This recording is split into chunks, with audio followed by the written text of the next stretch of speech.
सबसे पहले तो मैं आज इंटरनेशनल लेबर डे की आप सभी को शुभकामनाएं देता हूं।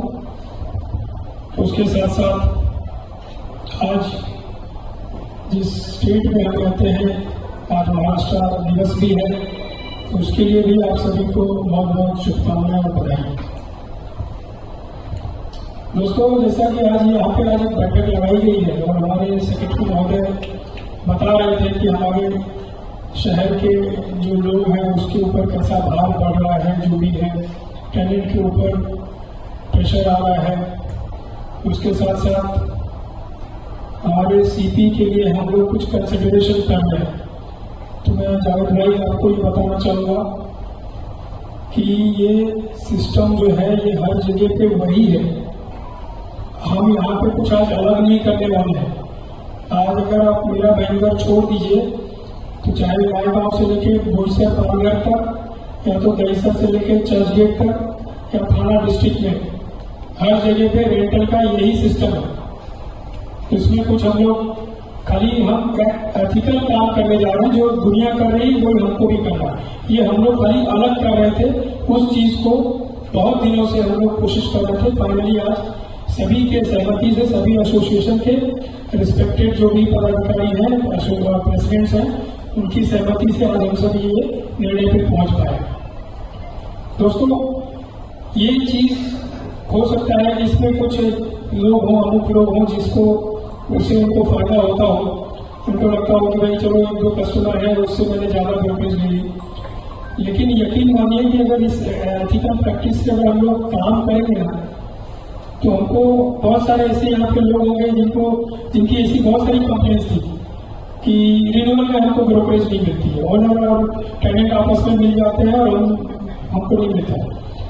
तो अगर ये सिस्टम से अगर हम लोग काम करते हैं, अगर हम किसी भी ओनर को, किसी भी टेनेंट को बोलेंगे कि भाई आपको 1 महीने की ही ब्रोकरेज देनी है, जिसमें आप 15 दिन की आप देंगे, 15 दिन क्या, तो 100% वो क्लाइंट आपको साथ में रखेगा और आपकी मजदूरी भी वहां पे मिलेगी, अपना काम भी बढ़ेगा। तो आज उसी विषय पे हम सभी यहाँ पे चर्चा करने आए हैं। आज डाइस पे हमारे सेक्रेटरी महोदय जावेद शेख जी, हमारे फाउंडर और मेंबर उमर फुटवाला जी, हमारे फाउंडेशन के वाइस प्रेसिडेंट आदरणीय श्री लक्ष्मीचंद तात्या जी, हमारे एसोसिएशन के प्रेसिडेंट आरिफ शेख जी, हमारे एसोसिएशन के प्रेसिडेंट के बिहार पे यहाँ बैठे हुए सुरेश मोदी जी, अमर बड़े जी, हमारे भाईंदर ईस्ट एसोसिएशन के प्रेसिडेंट, और कनकिया एसोसिएशन के हमारे प्रेसिडेंट संजय नागपाल जी, हमारे जीतू भाई आप इधर आइए, हमारे एसोसिएशन के फाउंडेशन के ट्रेजरर जीतू जोशी जी और अहमद भाई, और यहाँ पे उपस्थित हमारे सभी पत्रकार बंधु और हमारे सभी माननीय सम्माननीय एसोसिएशन और फाउंडेशन के पदाधिकारी। तो आज यहाँ पे बहुत सारे ऐसे सवाल जवाब मीडिया के माध्यम से होंगे, तो उसका हम लोग पूरा प्रयास करेंगे कि उनके सवालों को हम पूरी कोशिश करेंगे उसका प्रॉपर जवाब दे सके। तो हम लोग चाहेंगे कि मीडिया कर्मी होने, जो भी पत्रकार बंधु यहाँ पे उपस्थित है, वो लोग अपना उसके पहले जिस विषय के लिए हम लोग यहाँ पे इकट्ठा हुए हैं, जो हमारा नियम कानून हमने बनाया है, जो ब्रोकरेज चार्ज जो अभी आज से हमारे सभी मेंबर्स के ऑफिसेस में लगाना कंपलसरी है, ये आज हम लोग यहाँ पे आज रिलीज कर रहे हैं। इसके बाद से फिर हम लोग अपनी डिस्कशन चालू करेंगे। Thank you so much. Slab है, स्ट्रक्चर है जो आज हम लोग रिलीज कर रहे हैं। इसकी कॉपी हर स्टेट एजेंट्स को मिल जाएगी, आप अपने ऑफिस में लगाइए। इसमें सिर्फ रेंटल्स की ब्रोकरेज नहीं है, बल्कि आउटरेट की भी डील है। उसमें आपको मिनिमम ब्रोकरेज, जिसमें भी हम लोग इसमें चर्चा भी करेंगे, बात करेंगे हमारे पूरे शहर के लोगों से मीडिया के जरिए। तो ये आज इसका इनॉग्रेशन है कि रियल एस्टेट रेंटल डील्स में ब्रोकरेज क्या हो। जैसा कि आप लोग जानते हैं, ये विषय कोई नया नहीं है, कई सालों से इस पर चर्चा चल रही है। कुछ एक एसोसिएशन ने इस पर फैसला भी लिया था मुझे जैसा याद है 2016 में नया नगर की एसोसिएशन ने इस पर रेफरेंडम किया था, लेकिन वो पारित नहीं हो सका क्योंकि दूसरी एसोसिएशन की उसमें सहमति नहीं थी। लेकिन ये पिछली बार जो मीटिंग हुई जायका हॉल में, उसमें सब एसोसिएशन ने रेफरेंडम किया और ये रेजोल्यूशन पास किया कि अब रेंटल डील में ब्रोकेज टेनेंट से 1% ली जाएगी, यानी 1 महीने का भाड़ा अगर ब्रोकेज दिया जाएगा और ओनर से 1 महीने का भाड़ा दिया जाएगा। उसी के एस्टेब्लिशमेंट के लिए, उसी को आज से इम्प्लीमेंट करने के लिए हम लोग यहाँ पर जमा हुए हैं। दोस्तों कोई भी चीज की बिगिनिंग जो होती है, किसी लेखक ने बहुत अच्छी बात कही है कि बिगिनिंग इज ऑलवेज मेसी। कोई भी चीज की जो नई शुरुआत होती है बहुत मेसी होती है, लेकिन आप इस बिगिनिंग पे ट्रस्ट करेंगे तो वो मैजिक्स बनाती है, वो चमत्कार दिखाती है। ये हमारे लिए एक मुश्किल वाला कदम है। जैसा कि हम सभी जानते हैं कि ब्रोकरेज कम करना कभी भी रियल एस्टेट ब्रोकर कम्युनिटी के लिए फायदेमंद नहीं हो सकता, लेकिन ये हमने किया है। मैं आज सुबह अपनी बिल्डिंग से निकल रहा था और जाते जाते एक साइट, कंस्ट्रक्शन साइट पे काम चल रहा था। मैं अक्सर वो साइट को देखता था। आज लेकिन मैंने देखा कि उसकी कंपाउंड वॉल जहां पर उसकी ब्रांडिंग की हुई थी, और आप लोगों को पता है हम लोग अगर रियल एस्टेट ब्रोकर थे तो कंस्ट्रक्शन साइट हमारी नजर से ओझल नहीं होती। हम रास्ते से जा रहे हैं तो हमको जरूर दिखाएंगे। उसमें एक अच्छी ब्रांडिंग की हुई थी, लेकिन मैंने देखा उसको आज तोड़ दिया गया। तो आज के इस प्रोग्राम से मैं उसको लिंक कर रहा था। मैंने देखा ये दीवार क्यों तोड़ दी गई, जबकि उस डेवलपर के लिए वो ब्रांडिंग वाली जगह थी, लेकिन उसने उसको तोड़ दिया। फिर मैंने गौर से देखा तो पीछे पाइल मशीन लगी हुई थी, जिसको शायद जाने के लिए जगह नहीं थी, इसलिए वो मशीन, उसको वॉल को तोड़ा गया और वो मशीन वहां पर काम कर रही थी। तो बात ये समझ में आई कि डिस्ट्रक्शन वो कर रहा है, लेकिन कोई नए डेवलपमेंट के लिए आदमी जब खुद से कोई, अगर ये कोई बीएमसी कार्रवाई कर रही होती, आउटसाइड पर्सन कर रहा होता तो वो डिस्ट्रक्शन हो जाता, उसके ऊपर कार्रवाई होगी। लेकिन वो डेवलपर अगर खुद कर रहा है और खुद तोड़ रहा है तो वो जरूर चाह रहा है कि कुछ नया डेवलपमेंट हो। आज का ये प्रोग्राम हमारा उसी बेस पर है। उसी से मुझे एक एग्जाम्पल समझना है कि आज हम लोग एक स्टेप पीछे जा रहे हैं।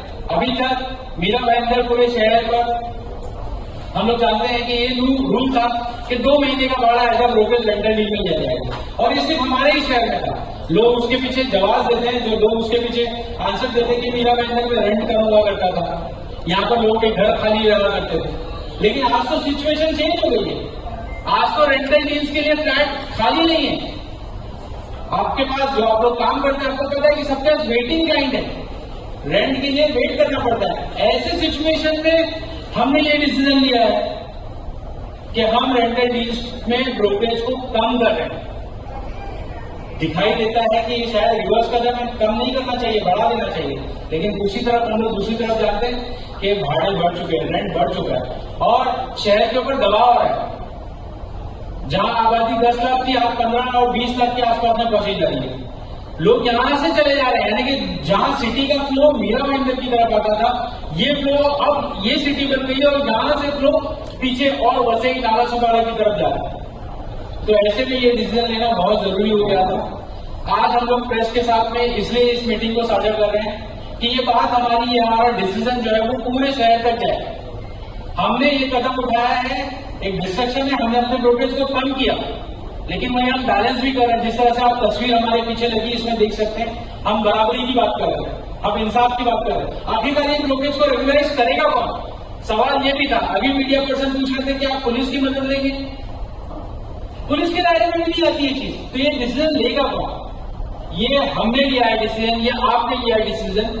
ये डिसीजन होगा, मैंने जैसे बताया एग्जाम्पल के जरिए, ये डिस्ट्रक्शन हम अपने हाथ से कर रहे हैं, हम अपने ब्रोकरेज को कम कर रहे हैं, लेकिन हम इसके जरिए बिजनेस में बढ़ोतरी देखेंगे। हम इसकी तरफ जो बैलेंस करने वाली बात है, जो ओनर से हम ब्रोकरेज लेने की बात कर रहे हैं, हम इस पर इंटरसाइज करेंगे, क्योंकि वो इससे फायदा उठा रहा है रेगुलरली, और ये ऐसा हो रहा है कि वो शिफ्ट हो रहा है, वो नहीं देता। लेकिन ये रूल आने की वजह से हमारी ये कोशिश रहेगी आने वाले दिनों में ओनर ब्रोकरेज दे, जिसके जरिए आपका ब्रोकरेज बढ़े। ये आप एग्जाम्पल्स के जरिए या आपके डिस्कशन के जरिए आप मुझसे ज्यादा अच्छे समझते होंगे जो लोग ये काम कर रहे हैं। जैसा कि चर्चा किया, बहुत सारे ऐसे आप लोगों के सवालों को हमने बताया। सबसे मेन मुद्दा आज ये था कि आज महाराष्ट्र दिवस है, खास करके आज मजदूर दिवस है। आज मजदूर दिवस के इस अवसर पे हमारे सभी रिस्पेक्टेड पत्रकारों के साथ हमारी आज बैठक हुई है। उसका जो विषय है वो ये है कि हमारे मीरा भाईंदर शहर में रेंटल की ब्रोकरेज को लेके बहुत सारी ऐसे समस्याएं थी। उस पर आज हम लोगों ने अपना रूल जो है बनाया था। लास्ट एजीएम में हमने उसको डिस्कस किया था और आज हमने आप सभी के सामने उसको रिवील किया है कि 1 मंथ का ब्रोकरेज ओनर को अभी कंपलसरी देना है और 1 मंथ का ब्रोकरेज जो है वो टेनेंट को देना है। तो हमारे सभी सीपी आपके चैनल के माध्यम से बता रहा हूँ, जो भी हमारे फाउंडेशन के रिस्पेक्टेड मेंबर्स उन सब के लिए हमारी 9 एसोसिएशन है। 9 एसोसिएशन के जो भी मेंबर्स हैं उन मेंबर्स के ऊपर ये नियम लागू होता है। उन सबको 1 मंथ की ब्रोकरेज ओनर से लेनी है और 1 मंथ की ब्रोकरेज टेनेंट से लेनी है और उसको इक्वली शेयर करके उसको आपस में ये एक्चुअली पूरे शहर के लिए बहुत रिलीफ है। जैसा कि आप लोग जानते हैं कि हमारे शहर के ऊपर बहुत ज्यादा बर्डन आ रहा है, बहुत सारे किराएदार यहाँ शिफ्ट हो रहे हैं, लेकिन क्योंकि किराया भी बढ़ते जा रहे हैं और लोग अब यहाँ से प्लान कर रहे हैं, लेकिन वैसे ही नाला सुपा तो कहीं ना कहीं हमारी फर्टर्निटी को ऐसा लग रहा था कि ये 2 महीने का भाड़ा जो एज अ ब्रोकरेज दिया जा रहा है ये ज्यादा है। तो इसको हमने पूरे लोगों के साथ सहमति की, सबसे डिस्कशन किया और आज के दिन से इसको पारित कर रहे हैं कि अब से उन किराएदारों के लिए रिलीफ है। वो सिर्फ ब्रोकरेज 1 मंथ का एज अ ब्रोकरेज देंगे और साथ ही साथ में जो भाड़ा एंजॉय करता है ओनर भी इसका भागीदार होगा और वो 1 मंथ का ब्रोकरेज एज अ ब्रोकरेज भाड़ा किराए के वक्त देगा। देखिए, सबसे पहले तो ये हमारे जो भी मेरा रजिस्टर जो भी हमारे रिस्पेक्टेड मेंबर्स हैं उनको तो ये मान्य करना ही पड़ेगा और वो करेंगे। अगर उसमें से कोई ऐसा एक आध दो अगर कभी ऐसा सुनने में आया कि भाई वो नहीं मान रहा है या ये बात हमारे तक पहुंची तो हमारी फेडरेशन, हमारी सारी रिस्पेक्टेड एसोसिएशन उसकी सदस्यता को रद्द करेंगे और हम मार्केट में भी उसको एक्सपोज करेंगे कि भाई ये आदमी हमारे सिस्टम के खिलाफ काम कर रहा है, तो इसके साथ काम करना इसके साथ बंद करें। और उसके साथ साथ जैसा कि इसके पहले भी हमने बताया कि अभी इस विषय को लेकर हम यहाँ के पुलिस कमिश्नर के पास भी जाएंगे, उनको भी ये चीज़ का हम इससे अवगत कराएंगे कि हमने कुछ ऐसे रूल्स फ्रेम किए हैं और इस रूल को अगर कोई भी इसका वायलेशन करता है तो उसको आपकी तरफ से भी हमें कुछ ऐसी मदद चाहिए तो कानूनी कार्रवाई उसके ऊपर हो सकती है। देखिए, आप लोगों को जैसा पता है कि रियल एस्टेट में सबसे ज्यादा जो प्रॉब्लम्स आ रही है ना वो ये रेंटल डील्स में ही आ रही है। आउटलेट, आपने कभी सुना ऐसा कि आउटलेट की डील हुई और उसमें कुछ ऐसा इस तरह का मामला हो गया? ज्यादातर जो प्रॉब्लम्स आ रही है ना वो इसी तरह के डील्स में आ रही है। किराए पे घर ले लेते हैं लोग, खाली नहीं करते, ओनर ज्यादा दबाव डाल देता है, पहले खाली करा देता है, यही सब समस्या है। तो हम भी जब अब जैसा अजय भाई ने बताया, हम जब कमिश्नर सर से मिलेंगे तो इससे रिलेटेड और बहुत सारे इश्यूज हैं जिसको हम लोग रेगुलराइज करने की कोशिश करेंगे। क्योंकि रियल एस्टेट ब्रोकर एक बीच की कड़ी है ओनर और किराएदार के बीच में या बायर और सेलर के बीच में, तो हम किस तरह का रोल प्ले कर सकते हैं इस चीज को रेगुलराइज करने में, ये हम सीपी सर से डिस्कस करेंगे कि कानूनी दायरे में रहते हुए हम लोग उसको किस तरह से इम्प्लीमेंट करें और अगर कोई इसको वायलेट करता है तो उसको किस तरह से पेनलाइज किया जा सके या उसको किस तरह का जो है सजा का प्रावधान निकाला जा सके। बहुत सारे ऐसे स्टेट एजेंट हैं जो आपकी संस्था से जुड़े नहीं हैं और उनका कोई रजिस्टर भी नहीं है। किस तरह से आप काबू पाएंगे तो लगभग क्षेत्र स्टेट एजेंट बन चुके हैं, इसलिए पाबंदी डाल सकते हैं। देखिए, हम ऐसे लोगों की जवाबदारी हमारे पास बिल्कुल नहीं है। हम हमारे वो मेंबर्स की जवाबदारी लेते हैं जो हमारे साथ जो रेला में जुड़े हुए हैं या जो हमारी किसी भी एसोसिएशन या हमारी फेडरेशन में जुड़े हैं, उस मेंबर्स की जवाबदारी हम लेते हैं। अगर इस तरीके का कोई भी काम कर रहा है तो उसके खिलाफ भी हम लोग अब कार्रवाई करेंगे। हमारे एक रिस्पेक्टेड एसोसिएशन है यहाँ पे, उसके प्रेसिडेंट बैठे हैं हमारे बड़े जी, इन्होंने भी इस चीज़ पर मुहिम चलाई है और मैं चाहूँगा हमारे सभी पत्रकार बंधु ऐसे लोगों को एक्सपोज करें, ऐसे लोगों को बिल्कुल बाइकआउट करें आपके चैनल के माध्यम से, क्योंकि इसमें आपका बहुत बड़ा सपोर्ट है। कोई एक गरीब बेचारा जिसकी हार्ड एंड मनी ऐसे लोगों के चक्कर में फंस जाती है, अगर आप लोग इस चीज़ का कैंपेन चलाएंगे हम लोग तो उसका विरोध पूरी तरीके से करें और ऐसे लोगों को एक्सपोज भी करेंगे। लेकिन ये जवाबदारी आपकी भी बनती है, आप लोग भी ऐसे लोगों को बिल्कुल एक्सपोज करिए। और अगर हमारे पास ऐसी कोई इन्फॉर्मेशन नहीं आती है और बाद में आपको मालूम पड़ता है तो आप भी हमें बताइए, हम लोग भी उस पर जो भी मन पड़ेगा हम लोग उस पर हैंडल कर सकते हैं। ये एक और मेरा सवाल है कि अगर कई लोग जो है मकान किराए पर खाली नहीं करते और पुलिस स्टेशन को मकान मालिक उसे बोल दिया जाए उनको कचहरी करो, लेकिन इसके लिए कोई पैनल बना है जो जानकारी देना चाहेंगे आप? बिल्कुल, मैं आप सभी को बताना चाहता हूँ कि अभी यहाँ के पुलिस कमिश्नरेट जो हमारे मधुकर पांडे जी हैं उनके माध्यम से ऐसी एक बेंच बनाई गई है जिसकी सुनवाई बीकेसी में उसके ऑफिस है। खास करके रेंटल के मैटर को या जो इस तरीके का कोई फ्लैट में घुस जाता है, रेंट भी नहीं देता और कब्जा करके उसको खाली भी नहीं करता है, कई लोग तो इसी ज़माने में बहुत कुछ करते थे सर। अब उसके लिए बहुत ही, जैसा कि अभी जावेद भाई ने भी बताया कि अभी ये चीज़ पे बहुत ही सख्त कार्रवाई हो रही है और विद इन 2 या 3 मंथ्स में इसकी सुनवाई होगी। सर मीरा बँक सर्वसामान्यांचा शेअर मानला जातो, एक proper estate agent, genuine estate agent कसं ओळखायचं त्याबद्दल आपण काय खुलासा करतो? सर ह्याच्यामध्ये असं आहे ना की महाराष्ट्र शासन ने एक कानून, एक अथॉरिटी लाया है जिसको हम लोग रेरा बोलते हैं। इसी तरह का महाराष्ट्र का महारेरा है जिसके अंदर पहले रियल इस्टेट एजेंट को ट्रेनिंग लेनी पड़ती है 20 घंटे की, उसके बाद उसको एग्जाम देना पड़ता है, वो एग्जाम अगर वो पास करता है तो ही जाके उसको सर्टिफिकेट मिलता है, तो वो जाके सर्टिफाइड रियल इस्टेट एजेंट कहलाता है। आप किसके साथ सर काम कर रहे हो? ये जो कंप्लेंट्स आ रही है ये किन लोगों की आ रही है? क्या वो रेरा रजिस्टर है? तो मेरा भी आम मीरा भाईंदर के लोगों से एक अपील है कि सर आप काम कर रहे हैं ना तो रेरा रजिस्टर्ड मेंबर के साथ में काम कीजिए। आप उसके ऑफिस में जाके देखिए उसका लाइसेंस है कि नहीं और वो वैलिड है कि नहीं, क्योंकि उनको 6-6 महीने में रिपोर्ट्स भी सबमिट करनी है। तो इस तरह का कड़क कानून शासन ने लाया है, तो आप उसका फायदा क्यों नहीं उठाते? आप वैसे ब्रोकर के साथ काम कीजिए जिसके पास रेरा रजिस्ट्रेशन है, जो शासन की सारी चीजों को मान्य कर रहा है और जो पिनलाइज भी होता है, मतलब अगर वो उसका वायलेशन करता है तो रेरा उस पर पेनल्टी लगाती है उसके वायलेशन पे। तो आपके लिए तो एक खुला चीज है, लेकिन बस लोगों को पता नहीं है, लोग जागरूक नहीं है। आपके जरिए हम उनको जागरूक करना चाहते हैं। वो रेंटल डील हो, लीजिंग की डील हो, आउटलेट की डील हो, आप सिर्फ काम कीजिए रेरा रजिस्टर्ड एजेंट के साथ। ये हमारा आज आपने यहाँ पे मीटिंग किया, आपके लोग आए बैठक, तो उसमें जानना चाहते हैं प्रमुख समस्या है जो आपके मेंबर्स है उनको क्या आती है और क्या समाधान करेंगे आप, उस पर क्या डिस्कशन हुआ मीटिंग? देखिए आज वही समस्या मैंने जैसा कि इसके पहले भी बताया कि यहाँ पे आज हमारी प्रमुख समस्या जो थी वो रेंटल के ब्रोकरेज को लेकर थी, जिसका आज हम लोगों ने एक गाइडलाइन बनाया है और उसके आधार पे अभी हम लोग आगे चलने वाले हैं।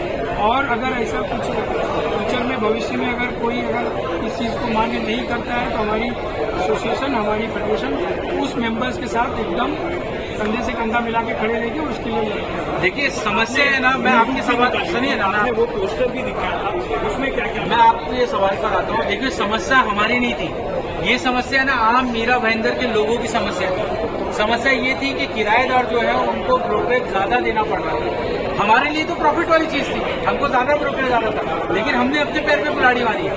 हमने अपने पैर पे नहीं कुल्हाड़ी मारी, हमने शहर का सोचा है और हमने उनके हित में रहते हुए किया है कि ब्रोकरेज सिर्फ 1 ही महीने का दिया जाए। तो ये डिस्कशन था, ये जितने भी स्टेट एजेंट यहाँ बैठे थे ये फिक्रमंद थे कि ये जाती हो रही है, जो प्रथा चली आ रही है गलत है, इसको चेंज करना चाहिए। और हमने सामने से होकर इसको डिसीजन को रिवोक किया, इसको खारिज किया और अब से हम लोग सिर्फ और सिर्फ 1 महीने का भाड़ा ब्रोकरेज में टेनेंट से लेंगे और 1 महीने का ओनर से लेंगे। तो ये हमने अपने आप में डिसीजन चेंज किया। तो ये हमारा मुद्दा नहीं था, ये एक्चुअली आम लोगों का मुद्दा था जिसको हमने अभी टैकल किया। ये कहीं कहीं ऐसा भी है कि एक ब्रोकरेज सोसाइटी भी है। देखिए ये एक बहुत अलग मुद्दा है कि अभी सोसाइटी ब्रोकरेज के नाम पे तो नहीं लेती है, वो शिफ्टिंग चार्जेस या कोई डोनेशन इस तरह से, ये भी बिल्कुल गलत चीज है। मैं चाहूंगा आपके माध्यम से भी अगर आप रजिस्ट्रार के ऑफिस में या सब रजिस्ट्रार जो सोसाइटी रजिस्ट्रार होते हैं उनसे जाके पूछिए सोसाइटी का इस तरह का कलेक्शन एक टेनेंट से ले सकते हैं, क्योंकि ओनर तो नहीं देता। ओनर बोलता है कि मैंने तो घर भाड़े पे दे दिया, आप आ रहे हो घर में रहने तो ये पैसा आपको देना पड़ेगा और वो एक हेफ्टी अमाउंट हो जाता है। यानी टेनेंट भाड़ा भी दे, शिफ्टिंग चार्जेस भी दे, जो खुद शिफ्टिंग कर रहा है उसका पैसा भी दे और 11 महीने बाद उसको अगर खाली करना पड़ता है तो दूसरी बिल्डिंग में जाता है, फिर वही सब चीजें। तो ये एक बर्डन बनते जा रहा था, समाजी बर्डन बनते जा रहा था और इसको कम करना चाहिए। और जो ऐसी सोसाइटी इस तरह का चार्ज करती है तो मेरी भी उनसे अपील है कि प्लीज इस तरह के चार्जेस को आप रिवोक कीजिए। ये गलत है, ये उन पर बोझ है जो किराए पर घर ले रहे हैं। देखिए दूसरी एक चीज मैं आप सभी पत्रकारों को बोलना चाहूँगा कि अगर कोई भी बंदा, चाहे वो हमारा सीपी हो, चाहे वो कोई डेवलपर हो, मैं आप सभी से एक चीज़ का रिक्वेस्ट करूंगा कि अगर कोई समस्या आपके पास आती है तो आप लोग दोनों पक्ष जरूर सुनें, क्योंकि किसी भी डेवलपर हो चाहे कोई भी ब्रोकर हो, हर आदमी अपने एक ब्रांड वैल्यू के लिए काम करता है। और कहीं न कहीं हम लोग अगर एक तरफा कोई भी चीज़ सुने और उसके ऊपर कोई भी ऐसी आपने अगर लिख दिया वहाँ पे, तो सामने वाले की रेपुटेशन, सामने वाले की वैल्यू, सामने वाले की जो भी है वो खराब होती है। वो चीज़ को आप लोग प्लीज़ ध्यान रखें। कोई भी ऐसी बात आती है, अगर सामने वाला कोई रिप्लाई नहीं करता है दूसरा पक्ष, तो एक बार आप हमारी फर्टिलिटी से भी उसके बारे में उसका रिकॉर्ड चेक कर सकते हैं कि भाई इस आदमी ने इसके बारे में एक सवाल खड़ा किया है, लेकिन वो जो इसके खिलाफ सवाल खड़ा हुआ है वो बंदा रिप्लाई नहीं कर रहा है। तो क्या आप उसके बारे में कुछ बता सकते हैं? हो सकता है कि हम लोग उसमें कुछ अपना इनपुट दे दें कि भाई ये ऐसी बात नहीं है, इसको एक बार आप लोग फिर से वेरीफाई करो, इसके बाद उसको।